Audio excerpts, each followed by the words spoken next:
আসসালামু আলাইকুম। আজ তৈরি করব মেহমানদারির জন্য এক অপূর্ব সুন্দর রেসিপি, কাবাব কারি। এর জন্য আমি এখানে নিয়েছি মুরগির বুকের মাংস। এখানে একটা মুরগির পুরো বুকের মাংসটা আছে। পুরো বুকের মাংসের মধ্যে আমি এখানে দিয়েছি 2 টেবিল চামচ বেসন, 1 পিস পাউরুটি, লবণ, মরিচের গুঁড়া, হলুদের গুঁড়া, ধনিয়া গুঁড়া এবং সামান্য জিরা গুঁড়া। সেই সাথে দিয়েছি ধনিয়া পাতা, আস্ত কিছু রসুন এবং পেঁয়াজ। এই প্রত্যেকটা উপকরণ আমি সুন্দরভাবে ব্লেন্ড করে নেব। এখানে দিয়েছি শুকনো মরিচের ফাঁকি এবং কিছু কাঁচা মরিচ। সেই সাথে দিচ্ছি লেবুর রস। এখানে লেবুর রসটা অবশ্যই ব্যবহার করতে হবে, তাহলে এর স্বাদটা খুবই ভালো আসবে। প্রত্যেকটা উপকরণ আমি চপার মেশিনে খুব সুন্দরভাবে চপ করে নিয়েছি। এখানে একটু গোটা গোটা থাকলেই ভালো লাগে, মুখে পড়লে খেতে খুবই ভালো লাগে।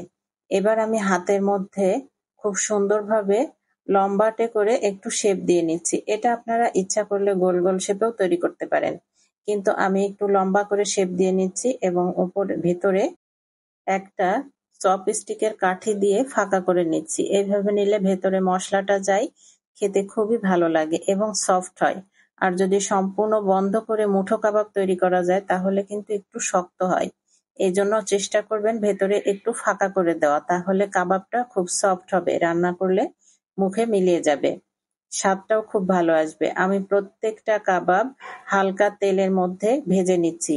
এখানে খুব বেশি গাঢ় করে ভাজা যাবে না, আমি কিন্তু হালকাভাবেই ভেজে নিয়েছি।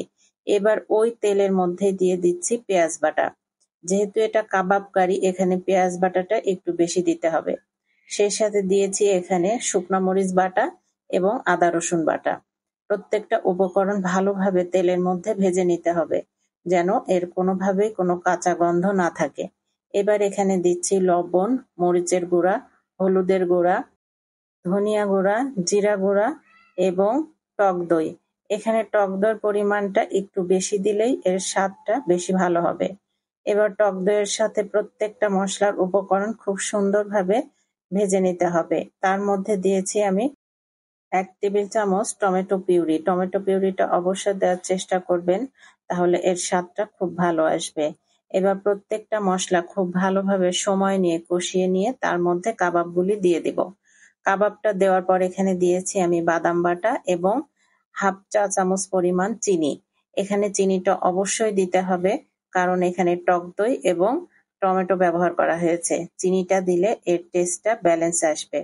শেষের দিকে এখানে আমি দিয়েছি কিছু কিউব করা কাঁচা পেঁয়াজ এবং কাঁচা মরিচ, সাথে ক্যাপসিকাম। শেষের দিকে এইভাবে পেঁয়াজ ক্যাপসিকাম দিলে এর স্বাদটা সত্যি অপূর্ব আসে।